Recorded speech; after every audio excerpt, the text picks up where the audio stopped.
OMG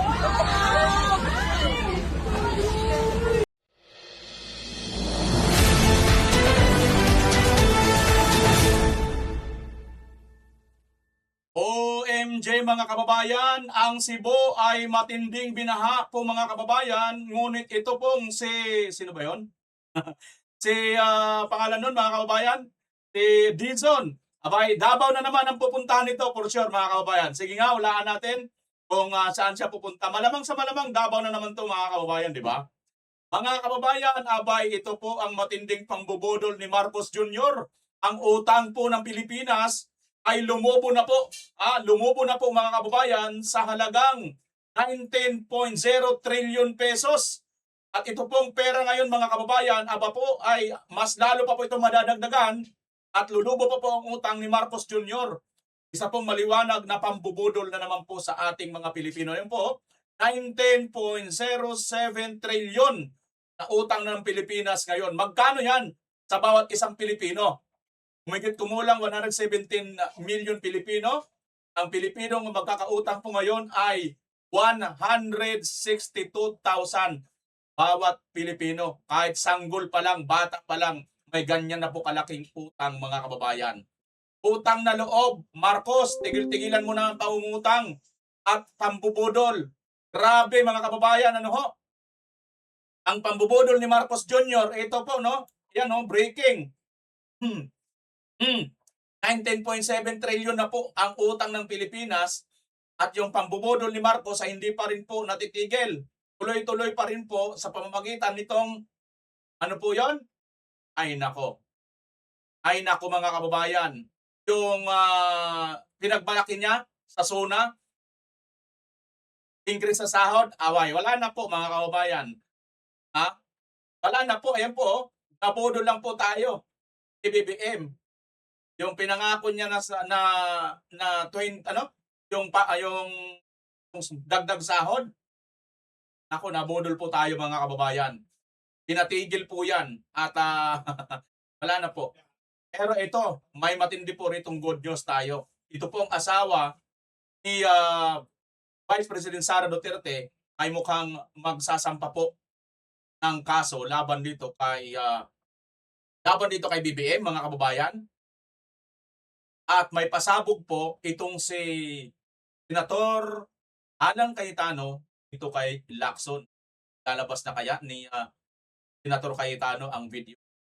At sa tingin nyo, sino ba ang karapat-dapat sa Davao mamuno mga kababayan? Pili na kayo. Ayan po ang ating pag-uusapan lahat. Marami-rami po ito mga kababayan kaya tumutok kayo. Dito lang po kayo sa ating channel at pag-usapan po natin yung mga yan. Ano ho? Okay? So bago yan, maraming salamat po muna sa mga nagla-live, nag-share sa ating mga video. Bago ka lang dito sa ating channel kabayan, paki-subscribe mo na, paki-pindot ang notification. Ayun po, live po ang ating, ayun po sa taas, ito taas, 464,000 subscribe, 484. Kung subscribe ka, magiging 405. Thank you po kabayan wala pong utang. Wala pong bayad dyan at tatanungin ko pong malaking utang na loob yan. Okay? So ito, matindi mga kababayan, mukhang talagang binabanatan na po nila.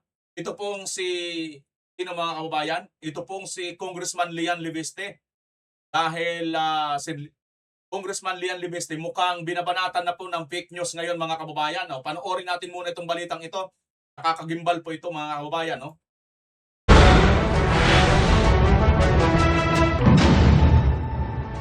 Bago sa saksi, inilantad ng isa sa mga babaeng naabutan sa raid ng NBI kontra human trafficking sa Maynila nitong Martes ang tungkol sa umano'y plano para siraan ang isang mataas na opisyal ng administrasyon. Idinawit din ng babae ang isang dati at isang kasalukuyang kongresista sa umano'y planong paninira. Saksi si John Consulta, exclusive. Eksklusibong humarap sa GMA News ang isa sa 5 babae na inabutan ng NBI raiding team sa operasyong kontra human trafficking sa isang hotel sa Manila Martes ng gabi. Ayon kay Jen, di niya tunay na pangalan. Kinausap siya ng kanyang manager noong July 15 at sinabing meron daw silang imimit ng mga tao sa QC. Pero bago sila humarap, nagkaroon daw muna sila ng briefing kasama ang 4 pang babae sa loob ng sasakyan ng kanilang manager. Sabi niya, kailangan namin magawa ng kwento dun sa tao. Sabi niya, much better explain the story kasi daw ng convincing ang is 500,000. 500,000 ang bayad. Idinitali ni alias Jen ang mapanirang script na pinapagawa raw sa kanila laban sa tinawag niyang senator. Sabi niya, well, ang kailangan nilang sabihin is binubuk nila kayo, binubuk ka ni senator, tapos magsisex kayo, tapos magtitake kayo ng drugs, which is cocaine. And such the story, make it realistic kasi 500,000. Ang senator daw na tinutukoy niyang gagawan nila ng kwento ang dating senador at ngayon ay Executive Secretary Ralph Recto at ang umano'y kausap ng manager niya para gumawa ng kwento si Batangas 1st District Representative Leandro Libiste. Kausap na daw is si Libiste. Congressman. Tapos ang sisiraan daw naman is si Ralph Recto. Ayon kay alias Jen, may kinalaman sa darating na local elections ang gagawing paninira kay Recto. Si Recto at Libiste ay kapwa taga Batangas. Pumunta raw sila sa isang restaurant kung saan naghihintay ang 3 lalaki. Kasama daw ang isang ipinakilalang Congressman Paras. Pumunta na kami dun sa event, kinita na po namin si Congressman Palas. Siya na Palas? Ito yung manager ko po. Hindi ko po kasi sila kilala lahat eh. Yung congressman, which is nandito po siya sa site namin. Kasi nandun sa unahan is yung attorney daw. Tapos yung isa, wala lang daw siya na nakasalamin. Kinilala niya ang tinutukoy daw niyang bilang si dating kongresistang Jing Paras. Tinuturuan daw sila kung anong sasabihin sa kanilang gagawing statement. Nagsusuggest siya na dapat, what if ko yung sabihin? Lagi niyang inaano yung abot sa pera. Na siguro pwede natin gawin is para magamit natin sa kanya yung ginagamit ko yung pera ng bayan. Parang gano'n, tapos habit pa. Kung naano din ako yun, di ba sir, kailangan nilang naman yung statement na doon ko na naalaman sir na hindi pa kakailanganin nila kami kasi may balak silang padalhin sa sa piskal. So parang doon po nakuhanan kami ng video. Yun yung worried ko. Nagkaroon ng second meeting nitong July 26 pero di na raw nagpakita si alias Jen matapos magbago ang kanyang isip. Alam ko sa sarili ko nakagawa ako ng mali. Mali talaga yung ginawa ko. Hindi po tunay yung mga sinabi ko. Puro gawa-gawa lang. Putos lang din. Kung lumabas man yung video na ever na makuha nila, at least malinis ko yung video nyo hindi puro kasi mga hindi ko yung tunay. Opo. Sa huli, may mensahe si alias Jen kay Secretary Recto. Sorry, kasi wala sir, dala naman yung pangangailangan. Ang hirap kumita ng pera ngayon, tapos ang dami ko pang problema. Pupusihin mga, ewan ko sir kung malino akong magtituwala, basta ang alam ko, di talaga ako sir. Hinihingan pa namin ng pahayag si Recto. Sinusubukan pa rin namin makuha ang panig ni na Congressman Leandro Libiste at dating Congressman Jing Paras. Pero sa isang Facebook post, sinabi ni Libiste na wala raw siyang kinalaman sa tila pambababae ng isang mataas na opisyal ng gobyerno. Nagbigay na ng pahayag si alias Jen sa NBI kaugnay sa kanyang mga nilahad sa GMA News. Tuloy-tuloy naman ang pag-iimbestiga ng NBI at inaalam daw kung may iba pang target sa umano'y tangkang paninira. Ako si John Consulta, ang inyong wala raw siyang kinalaman sa tila pambababae ng isang mataas na opisyal ng gobyerno. Ayan mga kababayan, kung kayo ang aking tatanungin, naniniwala ba kayo dito? O isa na naman po itong tanim kaso, tanim witness, tanim ebidensya para masiraan. Tingnan nyo naman mga kababayan ha, kung sino po dito yung ang witness ko no, hawak na ebidensya, nyo, nakatakip, naka-alias na naman ang pangalan. Unlike doon sa mga dating ex-marines, no, aba lantad ang mukha, pati pangalan nila. Kaya nga ngayon, tadtad sila ng kaso. Samantalang ito, wala, alias lang, para hindi makasuhan, di ba? Alam pagkakakilan lang, mga kababayan eh. Ang masaklap nito, bakit mayroong binura, mga kababayan?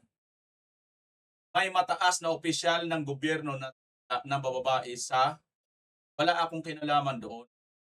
Naging defensive at nagpapakalat siya pero biglang dinilit. Pinadilit ba niya iyong article dahil ayaw niyang lumabas ang katotohanan? Ayan mga kababayan ang sagot ni Congressman, Congressman Libeste. At aside from dyan mga kababayan, tungkol dyan sa may naka-blur na yan, mayroon na tayong nakita. Pinistudyan ni ito pala yung naka-blur na yan mga kababayan. May mataas na opisyal ng gobyerno na tila ng bababae sa Rockwell. Wala akong kinalaman doon. Naging defensive at nagpapakalat siya ng fake news, pero biglang dinilit. Pinadilit ba niya iyong article dahil ayaw niyang lumabas ang katotohanan? Bakit nga pa mga kababayan, dinilit po itong Rockwell? Bakit binura iyong Rockwell? Anong pinagtatakpan? Dapat imbestigahan ang umano'y pambababae ng isang mataas na opisyal ng gobyerno ng Rockwell. O GMA, anak ng teteng, balitan nyo ito, galing sa kanila mga kababayan, ilabas ninyo, tapos may takip ang mukha nito, tapos alias Jen lang, tapos mayroon kayong binura, pinakita ito, pala ang alaman yan Rockwell, ayan mga kababayan. Rockwell pala ang ibig sabihin niya, bakit tinanggal ng GMA? GMA News, bakit binura yung Rockwell? Anong pinagtatakpan? GMA News, ano daw pinagtatakpan ninyo? Yan mga kababayan, yan ang problema dito sa mga mainstream media na hindi mga bayaran. Hindi naman po mga bayaran ng mga mainstream media, di ba? Kaya lang, bakit may pinagtatakpan kayo? Ito hindi po natin to gawagwa, mga kababayan. Ayan po. GMA mismo ito. Ayan, GMA 7. GMA News pala. Tapos dito, screenshot yan ni Congressman Libeste. Ayan, sa kanya po ito, Leandro Libeste. Ayan, ito. 2 minutes ago lang po ito, mga kababayan. Bagong-bago lang po ito. GMA News, bakit binura iyong Rockwell? Anong pinagtatakpan? Dapat imbestigahan ang umano'y pambababae ng isang mamabata. Mataas na opisyal ng gobyerno sa Rockwell. Ano ang katotohanan nito? Bakit binura nyo, GMA News? Bakit mayroon kayong tinatakpan? Binanggit na ninyo si Jeng Paras, binanggit na ninyo si Congressman Leandro Libeste, pero bakit tinakpan nyo yung Rockwell? Tapos bakit nakatakip ang mukha nung bae? Naku naman mga kababayan. Kayo, ano sa tingin ninyo? Diba? Pero comparison naman sa mga nagbubulgar, ay dihamak naman mga kababayan, dihamak naman na mas may credibility ang mga ex-Marines. Mga kababayan, mas may credibility naman ang mga ex-Marines. So, yan mga kababayan, kayo ang humusga dito sa balita ito ng GMA News. Ano nga ba ang katotohanan dito? Bakit nila tinakpan or binura itong Rockwell? Rockwell pala yan mga kababayan. May mataas na opisyal ng gobyerno na tila ng babae sa Rockwell, wala akong kinalaman doon. Ito lang mga kababayan, analyze ko lang ito Mukhang mga kababayan, base po dito sa post na ito ni Congressman Libeste, mukhang may nabuking si Congressman Libeste. Pero ngayon, ang balita, mukhang Congressman Libeste ngayon ang ididiin na siya umano yung mayroong kontak dito sa babaeng ito at ang itinuturo yung isang mataas na opisyal ng gobyerno. Pero ang tanong, bakit ito dinilit ng nagbalita na GMA? Bakit? Binanggit ninyo yung pangalang Jing Paras, binanggit ninyo yung pangalang Congressman Leandro Libeste. Bakit tinanggal ninyo yung pinost niya? Ayan o. Diba? Dito pala nagmula yan eh. Naman o, Jamie o. Kami naniniwala kami hindi kayo bayaran, Jamie. Naniniwala ang taong bayan na hindi po bayaran ang Jamie News, ha? Wala po yan, hindi po sila bayaran, mga kapatid.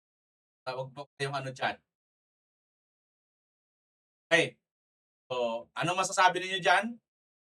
Kay Congressman Libiste at kay Jeng Paras at sino-sino ba itong mga personal ito? Simple lang, isa lang po ang sagot dyan. Ika po ay mga taga-suporta ng mga Duterte. Tapos, pagka taga-suporta ka ng mga Duterte, wala kang kaso. Sabi nga ni BBM, pag binigay mo sa akin yung salin mo, kahit walang problema yan, bigyan kita ng problema. Ibang klase talaga. Ibang klase ka talaga. Kala mo forever kang manunungkulan. Tapos din, mag-alala, 2 taon na lang. Tayo masyado na. Natiis na nga nating 4 na taon, mga kababayan. Ito pa bang 2 taon na lang? Tapusin na natin yan. Para pag natapos na sila, mababawi lahat yan. Pamamagitan ng Presidenteng si DP Inday Sara, babawiin lahat ang mga ninakaw nitong mga Judas, mga Barabas Istas na to. Tingnan nyo muna, mga kababayan, itong hindi po pinupuntahan ni Dizon, ha. Lugar ngayon sa Cebu, ito itong nangyari. Ito, mga kababayan, post po ito ng News 5, ha. Ayaw dito sa post ng News 5, mga kababayan.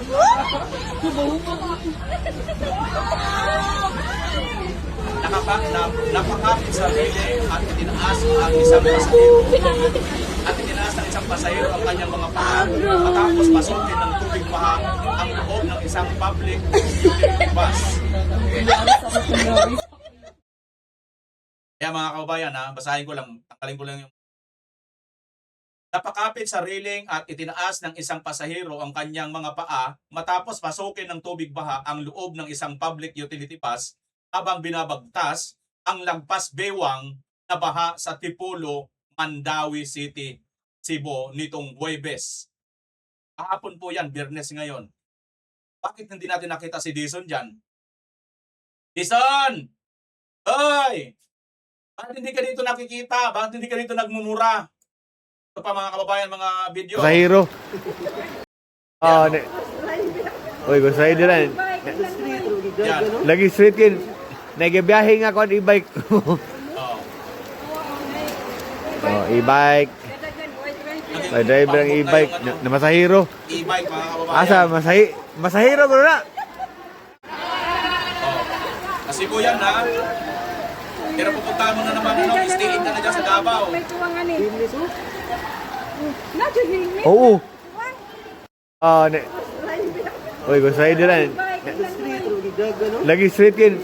Nagabiyahe nga ko ang e-bike. E-bike.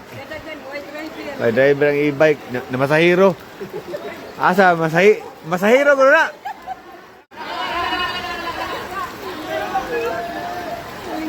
Ayan, mga kababayan. Yan po sa Cebu ang nangyari, ha? Oo. Bakit hindi pumapunta dyan si, ano, si... Pangalan nito? Ito si... Vince Dizon. Ito pa. Yan, sa Cebu po yan, mga kababayan, no? Yan, no? Ito, lalim nito, oh. Papunta na daw ito ng, ano, ng Capitol. Yan, no, mga kababayan, ha? Yan. Sa Cebu, sa Davao lang tayo mag-stay, noy? Davao tayo.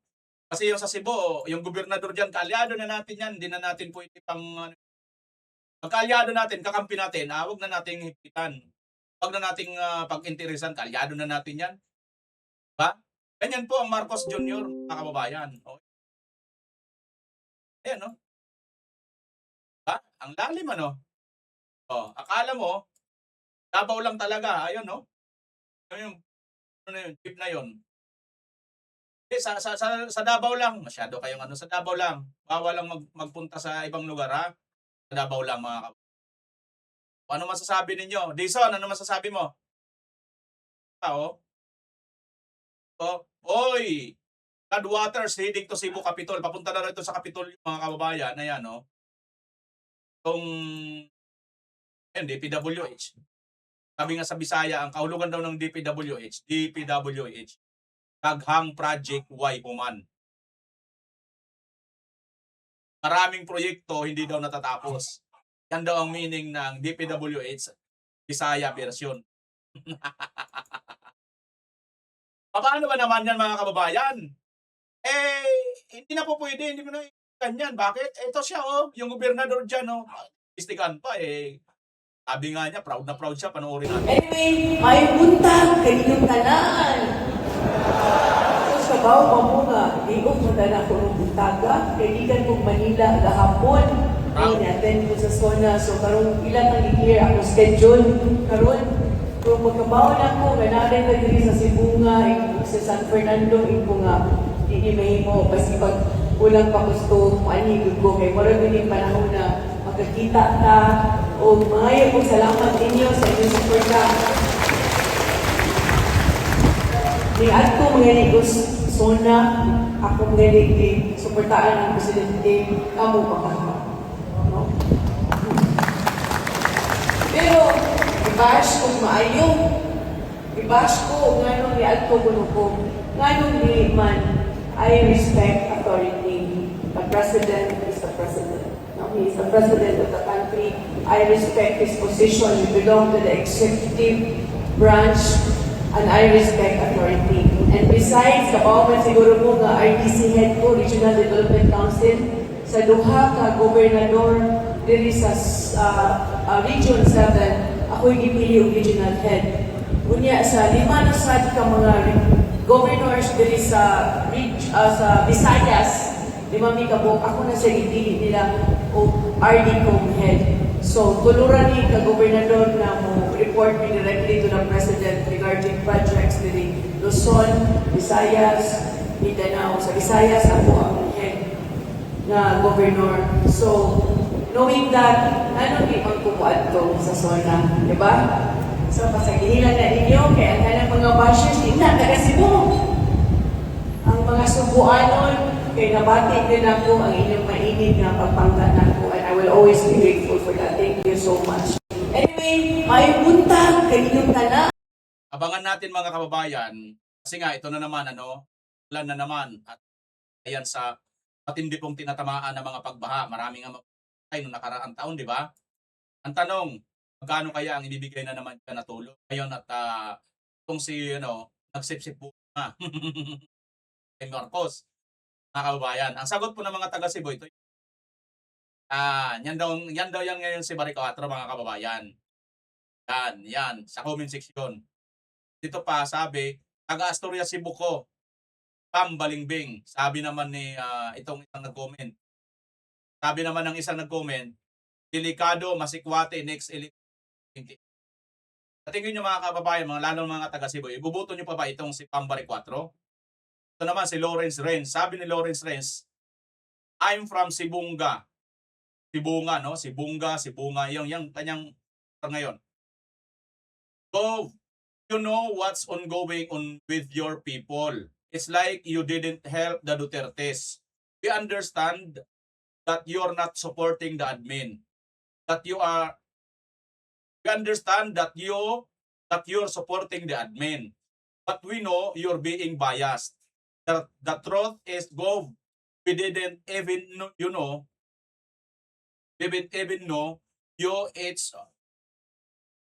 was just you were holding on your father hand. I'm your Gov. You're also biased against people who don't have connections. That's what you don't have connections.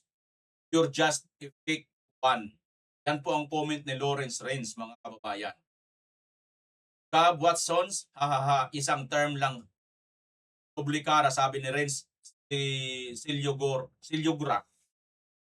Sa tingin nyo mga kababayan, makakaulit pa ba ito si Gobernador Pamparampampang Barrio 4? First time pa lang, hindi mananalo kung hindi tinaas at hindi sinuportahan ng mga DDS. At ngayon, nang nanalo na, kanino ang kanyang suporta? siyempre doon kay Marcos Jr. So, sa tingin nyo, may karapatan pa ba itong manalo muli, mga kababayan?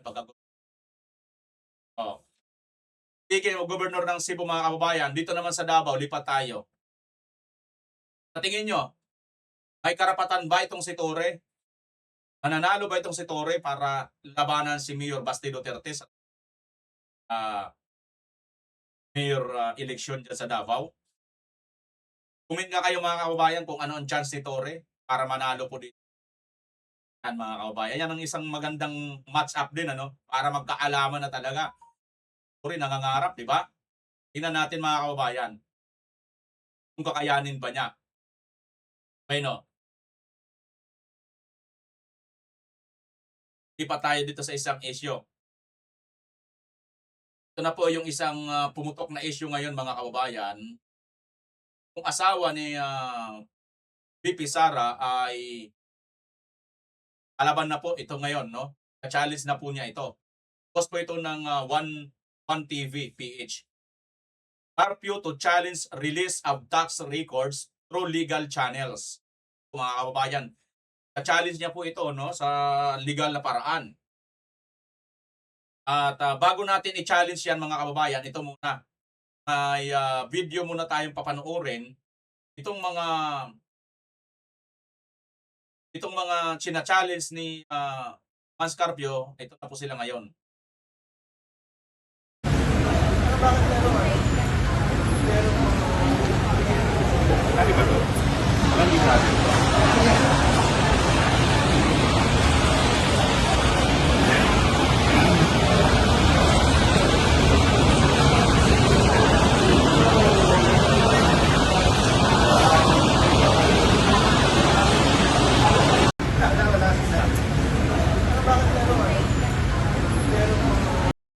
Ayon po sa caption dito, post po ito ng News 5 mga kababayan. Hindi pala.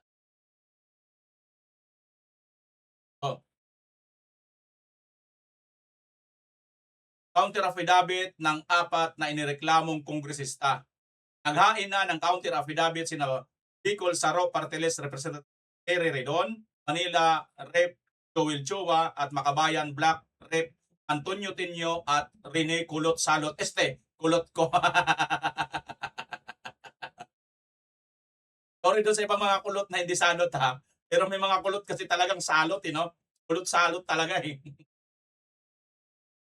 Corn beef pa yung ibang dyan, Sa Quezon City Prosecutor's Office ngayong Biyernes, July 31. Tugon yan sa reklamong isinampa ng asawa ni Vice President Sara Duterte na si Attorney Mans Carpio ukol sa umano'y paglabag sa Bank Secrecy Law at Anti-Money Laundering Act ng mga mambabatas. Ayan mga kababayan. Medyo maganda-ganda po ito dahil may ebidensya pong matibay dito mga kababayan dito po sa mga 4 na mga tunggak na mga buhaya. Kasi po may batas po tayo na bawal pong ilabas. Basta-basta na lang po. Mayroon po tayo tinatawag na Bank Secrecy Law at Anti-Money Laundering Act, AMLAC. May mga batas po dyan. Ngayon, nilabas po nila ito ng walang pakundangan, kaya maharap sila sa kaso ngayon sa asawa naman ni Vice President Sara Duterte. At ako man mga kababayan, naniniwala ako, hindi man to ngayon mag-prosper. Pag nagpalit po ng administrasyon, isa-isa po ito sila lahat, iiyak po ito lahat mga kababayan. Kaya ngayon pa lang, ginagawa po nilang lahat para masibak, matanggal po Sara. Hindi na po makatakbo sa pagka-president. Pero alam nyo, hindi na po ako nababahala dyan mga kababayan. Bakit? Yung Marcos Senior nga, yung Marcos Junior nga, na sinuka, tinae, binasura, tinapon, di ba? Talagang wala na pong kakwenta-kwenta ang mga Marcos no. Binuhay lang po kasi, nabuhay lang po kasi dahil tumikit sa mga Duterte. Napakabang. Di ba? Gustong-gusto ng taong bayan. Na-resurrect lang sila sa pamamagitan ng Duterte. Una, yung pinalibing ng tatay niya, ni Tatay Digong. Di ba? Nakabalik nga ang Marcos Na talagang ni sa hinagap, wala nang may gustong mga Pilipino Di ba? Nakabalik nga mga kababayan. Ano pa kaya ang mga Duterte? na mayroon at mayroon makakabalik mga kababayan. Maniwala kayo pag nagbalik, nag-8 na po yung panahon. Hindi lang basta Duterte. Andyan pa si Senator Robin Padilla na malakas mga kababayan. Malay natin. Instead na si Mayor Baste, Senator Robin Padilla pala. Mas lalo kayong iiyak kay Senator Robin Padilla, maniwala kayo. Kaya mga kababayan, wag po tayo masyadong panghinaan ng loob. Ngiti-ngiti tayo, easy lang tayo. Ito pala yun, no? Attorney Manasseh Carpio on Friday, July 31 said he and Vice President Sara Duterte will continue to recognize the authority of the Senate Impeachment Court and comply with all lawful process, but maintain that significant legal issues remain over authorization to release their income tax records. The statement, excuse me, the statement,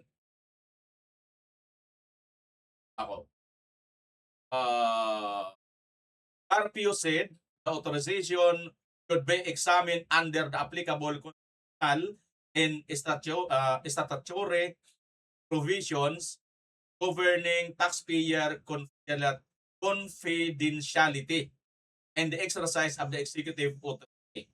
Added that this legal team will pursue all available legal remedies and raise the issue before the appropriate legal forums while continuing to respect the authority and independence of the institute handling the case.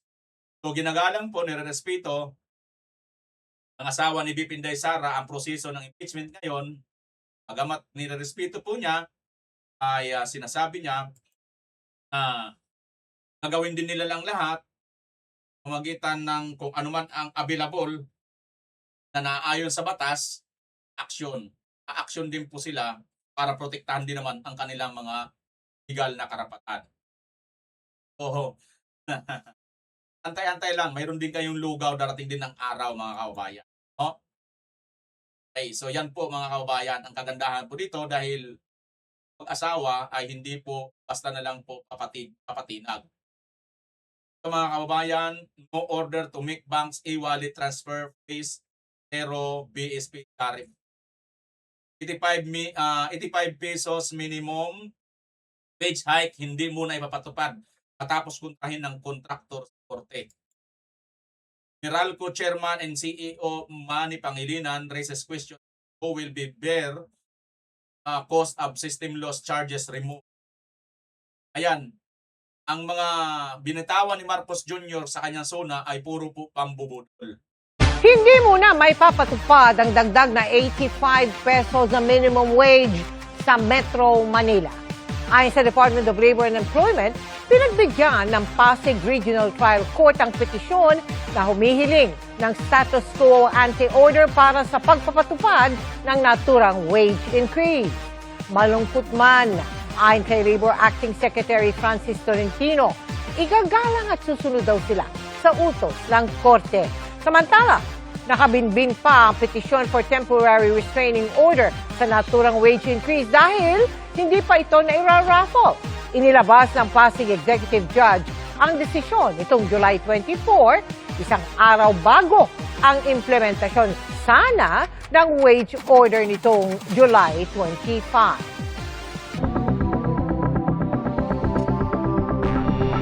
Naalala nyo mga kababayan, naalala nyo itong wage increase na ito, di ba pinagyabang na naman ito nila noon? May issue kasi noon mga kababayan. Kailan ba yun yung may issue na yung rally ng INC, di ba? Binudol talaga itong animal na Marcos na ito mga kababayan. Ano? Grabe talagang pambubudol itong hayop. Wala na talaga itong matinong ginagawa mga kababayan, pambubudol talaga. Luhin mo. Pinagmayabang ito noon nung panahon ng mayroong issue, naki-question siya. Nagbaba siya ng, sige, natin, mayroon ng increase, pinagyabang ng gago, pagkatapos ito. Nukno ka ng pambubudol, nukno ka ng pakasinungaling talaga nitong bagay. Kaya kasabihan tayong Pilipino, kakatotoo. Ang magnanakaw ay kapatid ng, hindi pala, ang sinungaling ay kambal tuko ng magnanakaw. Ay nako, napaksinungaling nitong Marcos na ito. Pinambudol lang talaga mga kababayan, ano? Ay, awa naman ang ating mga empleyado na naglaway na dyan, mga kababayan. Namalita na yan. Ay, salamat. May increase na 85 pesos. Kahit papaano, 1,000 o 2,000 isang buwan ito. Makakatulong pambayad man lang ng kuryente, pamasahe, di ba? Pangmerienda, kung ano man, pangbaon ng bata. Dagdag doon sa bayarin.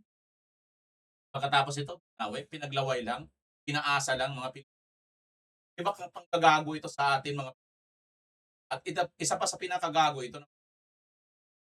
Ayan no, breaking news, government debt rises to new record high at 1907. High na high talaga itong si Marcos Jr. Kaya pala ang kanyang racket, high pala, papunta talaga siya sa high mga kababayan. Grabe, ano ho? Oo, grabe. Ngayon, nagtanong ako dahil dyan, nagtanong tayo kay ChatGPT. Ito na po ngayon yung yung natin. Ang Pilipinas, 19.7 trillion na ang ating utang. Paano yung hati-hatiin sa bawat isa? Sagot mga kababayan. Bawat Pilipino magkakaroon po ng 162,000 bawat isa. Bawat Pilipino kasama na ang mga sanggol at bata. Kasama na mga sanggol at bata, humigit kumulang ang utang ng Pilipinas ay 160,000 na po. Papanganak pa lang, mayroon na yung utang yan na 160,000 gram. Okay, mga kababayan, ano? Ito naman, mga kababayan, comparison naman kay Tatay Digong at dito kay Marcos Jr. 4 years pa lang si PBBM pero halos pantay na utang nila ni PRRD. Tama ang obserbasyon kung ang pagbabatayan ay kabuuan ng outstanding debt batay sa official na datos, mga kababayan, no? Batay sa official na datos ng pambansang utang, kapansin-pansin na malapit ng magkapantay ang nadagdag na utang sa ilalim ng Administrasyong Duterte at Administrasyong Marcos Jr. Administrasyong Rodrigo Duterte, 2016 to 2022, 6 na taon, humigit kumulang 6.7 trillion ang itinaas ang outstanding national debt. Administrasyong Ferdinand Marcos, 2022 to 2026, humigit kumulang 4 na taon, nasa 6.2 hanggang 6.3 trillion na ang naidagdag batay sa kabuuang utang na 19. Hunyo 2026. So, mga kababayan, 6.3, 6.7, 4 na lang. Pantay na po sila, Tatay Digong. At ang masaklap, ito pa, mga kababayan. Sa simpleng paghahambing ng kabuuang halaga, makikita na halos kapantay na ang nadagdag na utang ng kasalukuyang administrasyon kahit mas maikli pa ang panahon nito sa panunungkulan. Gayunpaman, mahalagang isalang-alang ang punto. Sa panahon ng Administrasyong Duterte, malaking bahagi ng pagtaas ng utang ay nangyari kasabay ng pandemya COVID-19. Nang bumagsak ang ekonomiya at kinakailangan ng pamahalaan na mangutang upang punduhan ang ayuda, bakuna, serbisyong pangkalusugan at iba pang hakbang para tugnan ang krisis. Samantala, Administrasyong Marcos Jr. wala na ang parehong antas ng pandaigdigang emergency. Dahil dito, marami ang nagtatanong kung ano ang pangunahing pinaglalaanan ng patuloy na malaking pangungutang at kung sapat pa ang naging kapalit nito sa anyo ng infrastruktura, pampublikong serbisyo, paglikha ng trabaho at paglago ng ekonomiya. Sa huli, hindi sapat tingnan lamang ang laki ng utang, mas mahalaga suriin kung paano ito ginamit, ano ang naging resulta ng mga proyektong pinunduhan at kung nagdulot ba ang mga ito ng pangmatagalang benepisyo sa ekonomiya at sa buhay ng mga nako mga kababayan. Kita nyo, may pandemya si Tatay Digong noon, walang economy, tapos mayroon pang build. Si Marcos Jr., walang pandemya, mayroong economy, walang ganong crisis na katulad ng dinanas kay Tatay Digong. 4 na taon pa lang, wala rin siyang bel-bel-bel, wala siyang tragic ngayon na mga makikita malalaki, di ba? Kasi mga ghost eh. Pero, pinantayan niya, 4 na taon pa lang ha, pinantayan niya na ang kay Tatay Digong. Kung i-analyze natin itong mga kababayan, ang lahat-lahat ng ito, magsusuma total, na doble niya na. Kasi kay Tatay Digong, kung walang pandemya malamang, yung 6.7 trillion, baka 3.3 lang yan. Itong kay Marcos Jr., doble. Di ba mga kababayan? Kasi 4 na taon pa lang siya, mayroon pa siyang 2 taon na mangungutang eh. Papalo ito ng mga, abot pa ito ng mga 8 to 9 trillion. Grabe mga kababayan. Wala pong pandemya ha. Sabihin na lang natin 8 trillion. 2 trillion pang madadagdag nito. Asahan natin. Lulubo pa po. Malaki kasi.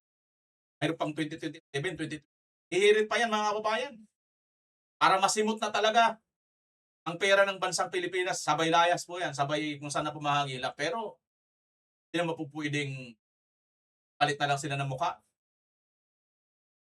Ay naman eh. Ha?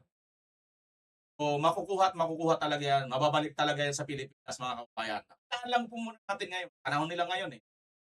Kasi pagka karoon po ng gulo-gulo, magbababa ng martial law. Hayaan na naman. After all, sila po ang may ano niya. Nagpauso yung martial law na yan eh. Yan ang panakot nila sa Pilipino no. Para ang kanyang ama tuloy-tuloy manungkulan eh. Mga kababayan. Ito. Na tayo dito sa pasabog na Alang Cayetano. Kay Lacson. From the Supreme Court, so gusto ko itong basahin sa inyo at gusto ko sanang hingin na pag-pray nyo. And then of course, tugon or pag-usapan po natin ang sinabi ni Senator Lacson today and also the past few days, no? Let's do it in a very sober manner. Niremind ako ng wife ko na may panahon na makipag-alaskahan, may panahon na whether you're playful or whether umiinit ang ulo, but sabi nga niya, people deserve, especially mga Tagigenyo, to know na nasa magandang kamay ang syudad ng Taguig, na pataas ng pataas ang antas ng kabuhayan sa Taguig, na hindi po kami nagtotolerate ng corruption at saka ng ghost projects or mga anomalya. Yan po man ay local, national government, yan po man ay private. No? Wala pong perfect, pero ang importante po ay yung kung pinapayagan ito o hindi. So let me start po by thanking God for this opportunity na makausap kayo directly. I thank God that kahit umiiba ang panahon, social media, ang kampihan ng bawat isa. I mentioned some of this sa Kontrasona. If hindi nyo po napanood, nasa Facebook po natin, pakitignan nyo. I think it will also be on YouTube. So let's start po with the biblical principle that we've been talking about. Kung anong ating itatanim, yan ang ating aanihin. Again kung ano ang ating itatanim, yan ang ating aanihin. Ang common example na binibigay dyan, di ba? Hindi ka pwede magtanim ng buto o ng seed ng mangga, tapos ang gusto mo anihin ay santol. So sa isang bansa, hindi pwedeng bad governance. For example, kulang sa planning. Wala kang planning sa mass transportation. Yan ay maging mga bus lane o yung mga rapid bus systems. Yan po ay maging mga trains, mga ferries. Tayo archipelago, kaya yung Roro napaka-importante. Pag hindi mo plinano yan, tapos magkagulo, traffic parate, baha parate, hindi mo pwedeng sabihin ngayon, ba't nagkaganon? Kasi ano ba ang tinanim natin? Kung ano tatanim natin, yan ang ating anihin. So napaka-importante din malaman yung why, yung bakit, di ba? So why do we have to talk about all of this and why do we have to talk about yung allegations ni Senator Lacson? Siguro yung iba, meron pong ilan na kahit sa page natin na tumutulig sa akin, sa aming magkapatid, ni Senator Pia, at sabi tumahimik na lang kayo. So bakit po namin kailangan magsalita? You know, we all, when let me address myself to Christians, no? Whether, anuman ang church, no? Catholic, Aglipayan, evangelical churches, lahat ng Christian churches, no? I reference the Christian churches because alam ko yung prayer. Hindi ko alam yung prayer ng ibang religion.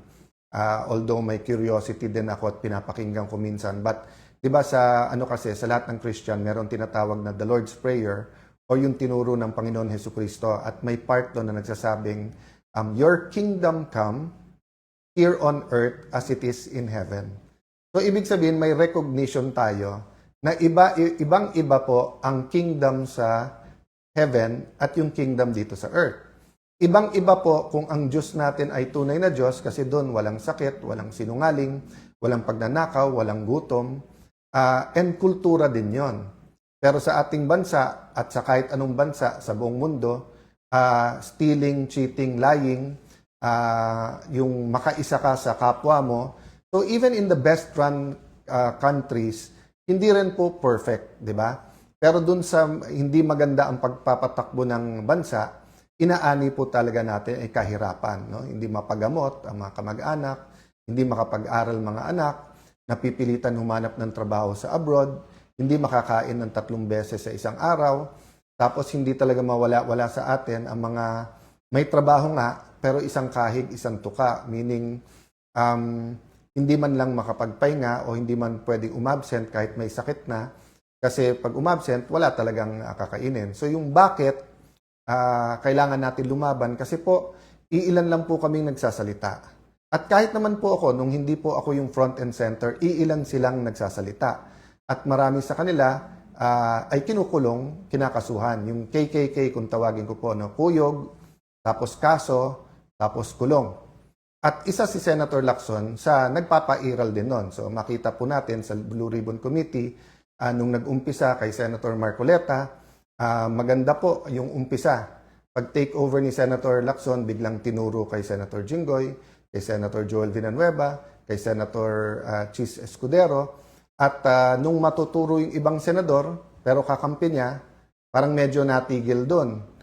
So ganun din po, no? Nung una, kung saan-saan tinuturo, kung umaabot na sa mga sekretary, umaabot sa Malacanang. Pero si Senator Lacson, hindi na dinala yung witness, siya na yung sumagot. On the record po lahat yan. At siya naman po, sinasagot niya yan. So, paano tayo humantong dito? So, dun pa muna po ako sa bakit. Pag wala na pong nagsalita at na-cover up po, to be fair to this administration, to be fair to President Marcos, Junior, umuusad, may mga nakukulong, may investigasyon, may lumalabas. To be fair to Secretary Dizon, for example, iniikot niya yung mga lugar at pinabibilisan. Pero yung hinahanap natin na komprehensibo na lahat ng lugar at lahat ng kontrata, wala or bitin pa. And then you have, of course, people, hindi ko na sila isa-isayin, ayaw ko sila maging target, whether yan ay mga kongresista, yan ay mga progressive groups, yan po ay mga kolumnista, yan po ay mga matagal na sa politika or mga former secretaries ay nagsasalita. Talagang may tinitignan, may tinititigan, di ba? So there are much bigger contractors, especially if they're powerful or powerful contractors of the powerful people, na parang hindi tinitignan. Pero tignan nyo po, katulad sa akin, sa Taguig, after May 11, sinabi ko na po sa inyo, handa ako sa cost. Diba? Mahirap po, mahirap. Marami akong kinailangan sabihan na wag niyo ako alalahanin kung ako'y kasuhan nila o ikulong. Sana naman po walang patayan, sana po walang assassination plot. And I don't think naman na meron. Pero yung kaso at kulong, tinanggap na po namin yan. Diba? At marami nagsasabing, yung kaso ni Senator Marcoleta, wala yan, hindi totoo yan, never nagkaroon ng ganyan, na campaign donation, sasabihin plunder, tapos sinabi yan sa mga nag-donate like Mike Defensor, huwag kayong mag-alala, bailable yan kasi hindi naman porque nag-donate ka at siya na plunder, ikaw rin. Pero kita mo, nakakulong na sila ngayon, di ba? Sabi nga ni Senator Jinggoy, sa tamang panahon, di ba, yung ebidensya din ng hawak niya. So, mabigat po kung tingin nyo po hindi stressful, kung tingin nyo po kahit kami nakasmile na parang araw-araw, tinatanong namin sa sarili namin kailan magbabago, kailan po ang mahirap, hindi na kailangan isipin ang pagpapagamot sa kanilang mga anak, kailan po ba yung mga probinsyang napabayaan ay magkakaroon din ng tren, ng internet. Yan po ipangarap natin lahat. Ang question, sinong tatayo, sinong lalaban, sinong magsasalita. Madali pong sabihin matapang pag nasa administrasyon. Senator Lacson, I never doubted na matapang. Pero katulad ngayon, kaya madaling magturo sa lahat, lahat na sa kanya eh. Lahat sa administrasyon, lahat kakampi niya eh. Diba? So, ibig sabihin, magpalitan man kami ng akusasyon, hawak niya lahat. Sa akin, sinong tutulong, sinong may hawak ng dokumento na ilalabas. Pag pinail ko halimbawa libel, kasi kung ano-ano sinasabi, baka matanggal pa ang piskal eh. Kapag ka-final nila, no? Yung kaso sa mga committees, I believe naman in the independence sa bawat isang mga senador, pero yun nga kasi style ni Senator Lacson, old style yon, yung may dossier ka, may hawak ka, tapos ililik mo through your other colleagues na, eto mga hawak pagka nagkalaban or kaya makikipagkaibigan sa'yo, pero once na hindi kayo nag-agree, tututukan ka na. At ngayon, ako naman ang sinasampulan niya, di ba? So, may score yan eh. So, sinampulan niya si Jinggoy, sinampulan niya po si Senator Marcoleta, Senator Chi, Senator Joel. So, 2-all lang score. So, syempre, medyo nagtatampo din si Senator Lacson. Ba't nagkaganon? Problema, di ba, nagkaroon ng coup sa Senate, nakaupo kami, 13, kailangan nila ng boto. So, now, ako naman po ang tinututukan niya. Sabi nung iba, Sen, siya lang po yun. Walang kilalaman ang Malacanang, wala yung iba. I don't really know, and I'll give Malacanang the benefit of the doubt.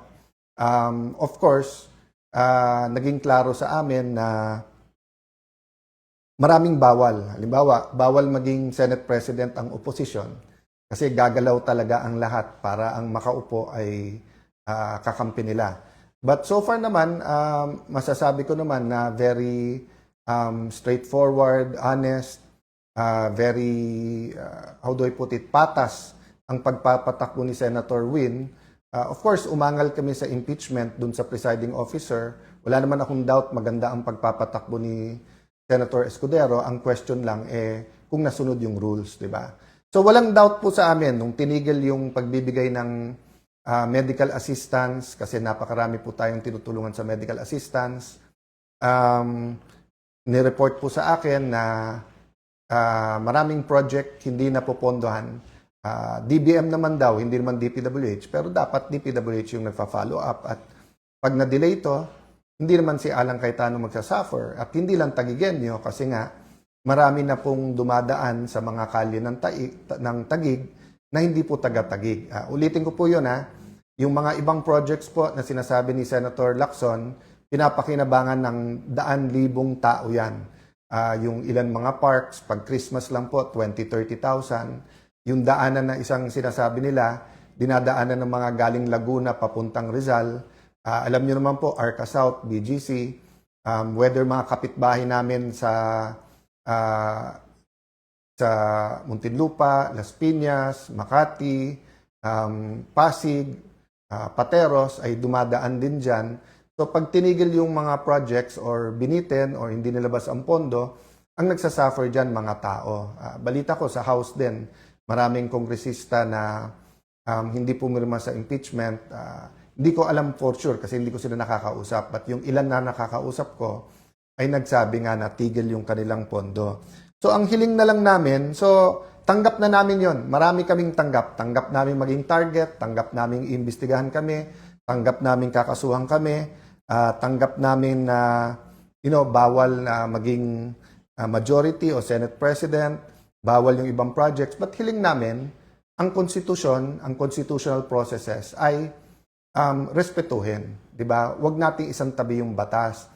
So sabi nga nila, sabi po ni Yusek Claire na wala ba akong faith sa korte? May faith ako sa korte. Tapos sabi niya, mag-abogado na lang ako para kila Senator Jinggoy, sila Senator Marcoleta. Hindi yun yung point eh. Wala naman choice ang korte pag may final. Pero ano ang fina-file? Kasi pag final mo non-bailable, katulad nito, baka matapos yung impeachment, hindi po participate si Senator Jinggoy, Senator Marcoleta. Napaka-importante nung kanilang participation. Special treatment daw pag sila'y nag-participate. Hindi po. Kasi unlike an MTC judge, an RTC judge, unlike sa Supreme Court, not sa Supreme Court, no, unlike Court of Appeals, Court of Tax Appeals na kung mag-isa lang yung judge, let's say sa RTC, pwede mo ilipat yung kaso na yun sa ibang branch. Sa Sandigan or CA, pagka hindi pumwede, nag-inhibit yung isang justice, may papalit na isang justice. Sa Supreme Court, of course, kung 15 sila lang. Pero kahit na mag-inhibit yung isa, may 14 ka pa. Pero sa impeachment po, 2/3 of all members. So as long as member pa rin sila, pag hindi po sila nag-attend, counted as acquitted yung boto nila. Pero hindi sila nakakapagtanong, hindi nila na-observe ang sagot ng witness ng bawat isa. Kaya nga sinasabing sui generis or one of a kind yung impeachment. So, dito po ako nagtataka kay Senator Lacson. Pagka nagsasagutan kami, siya nagagalit, pero siya naman po ang araw-araw may pinopost o sinasabi, ako naman po ay sumasagot. Pagka may sinabi ako, babaliin niya. Tapos sasabihin niya ay cross the line. Ano pong example nun? Di ba po ang topic natin, kung tama na yung Supreme Court ay magbigay ng supina sa BIR, sa AMLA at saka sa mga bangko. At ang sabi po ng prosecution, kasi nga hindi tumugon o hindi tumama sa kanyang kita at sa kanyang SALN ng Vice President. So, kinumpare ko lang to. No? So, sabi ko, kung si Senator Lacson tumaas ang SALN, ibig ba sabihin pwede na natin isupina? Di ba? Yung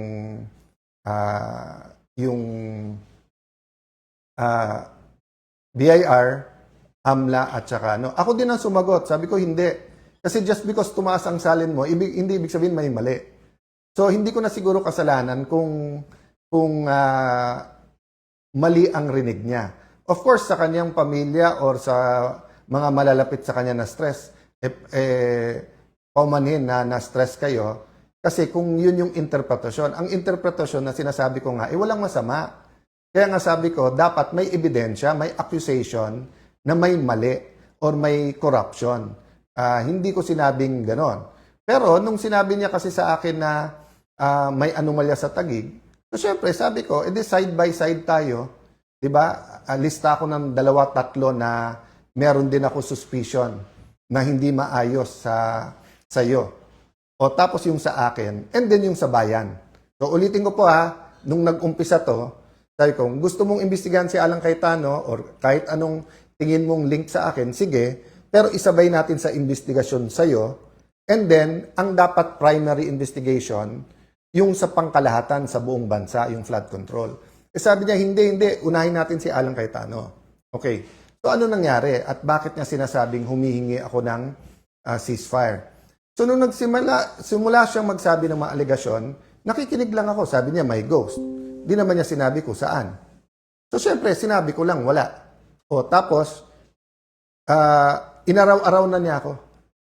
Tapos, totoo na nag-uusap-usap yung mga senador. At alam niya yon. At isang senador nagsabi sa akin, ako mahigit sa isa, Alan, hanggang saan to? Sabi ko, yung para sa bansa, kailangan lumabas yung totoo. But reasonable kami. At hindi kami papayag sa sinungaling, hindi kami papayag na kung saan-saan dinadala, di ba? Ang gusto lang namin, patas at lumabas yung totoo, katotohanan. Ayan po mga kababayan na sinasabi ni Senator Alan, ang gusto lang po nila sa grupo nila ay patas at lumabas ang katotohanan. Kaya po ngayon ang pinipigilan nila Bindalo Tulfo at nila Lacson. Ayan. At ngayon, sabi nga na Senator Alan, nakahanda daw po sila sa wag lang daw po sana siya. Handa ako pero sana walang patayan. Handa silang makulong mga kababayan pero wala daw po sa bigat po itong mga pahayag ni Senator Alan mga kababayan bagamat mahinahon no. Alan. Pero alam nyo, ganito na po kabigat ngayon ang problema sa atin. Pagka hindi ka po kakampi nitong administrasyon na ito, ay mangyayari talaga sa iyo kahit hindi dapat naman. Mga kababayan, base po dito sa napanood, marami po natin topic. Kayo kung ano, pakicomment nyo po sa comment. Ating pansalang ating aksyon. Ito si Daniel Pansamantalang Adam. Babay po.